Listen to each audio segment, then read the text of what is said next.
Hi again everyone, I'm back. I hope you learned something from the other video about how to get that nice clean paint line. And I hope that's something that you find helpful. I find the extra 15-20 minutes it adds to a paint project saves me hours of touch-up time in addition to the frustration that causes. And being able to look back and see those clean paint lines in a paint project is just so satisfying. So I'm going to go back just a little bit and explain to you how I learned that trick. And I probably painted this wall 10-15 years ago. So back then we didn't have YouTube channel and we didn't have everyone trying to share their ideas with us. And I really struggled with this wall. What we did have then was HGTV. And for any of us who enjoy home improvements, that was a really nice, entertaining show to watch. And if I'm not mistaken, I think maybe I was watching Trading Spaces, if any of you remember that. Well, before that I was paying attention to an episode. Before that, I wanted to try stripes. So what I did was, back then we did have the blue low adhesive painter's tape.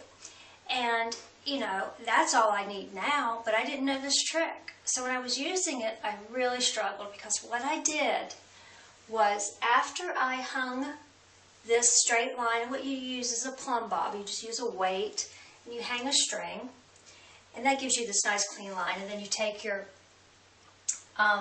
chalk line, and you pop it, and that gives you that nice beautiful line. So then what happens is I took that blue tape and I said, I will not have any bleeding underneath that tape. So I have some of that blue painter's tape right here. So what I'm going to show you, so what I did, and gosh, I hope I don't pull anything off. What I did was,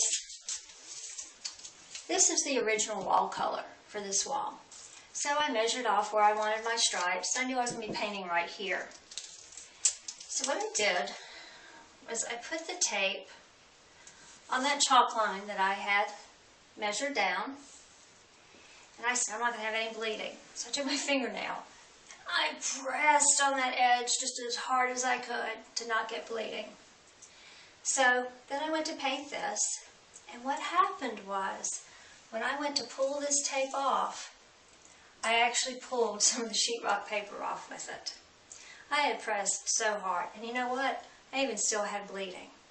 So in some of the areas over there that you can't see, there's a little irregularity because I had really just made the sheetrock like paper come up and just really struggled. It was very frustrating. I thought, golly, there's got to be a way to paint a nice clean line.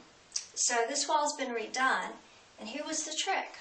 I was watching HGTV one day, and they go to take on a plaid wall. Vertical and horizontal stripes, plaid. And I was like, wow, I just really tried to do a straight stripe project at home. No plaids, and I know how hard that was. Let's see what they do. So I was watching, and they laid out their tape, and they laid out their plaid pattern. And so quickly they said, and I barely caught it, then we're going to prime the tape before we paint. It's like, wait a minute, what do you mean you're going to prime the tape before you paint? So after, I think I went maybe to their website and was figuring it out because they didn't show it. What they did was what I now do, and what I showed you on the other video. They took that clear glaze, and on the inside edge of everywhere that they were going to paint, they took that clear glaze and they sealed that edge. And when they took the tape off from that plaid, that intricate plaid pattern, every single one of their edges were clean. And I was like, well, there's the trick. And I came back and I redid this wall, and I'll show you a close-up in a little bit. This wall now has the cleanest paint lines.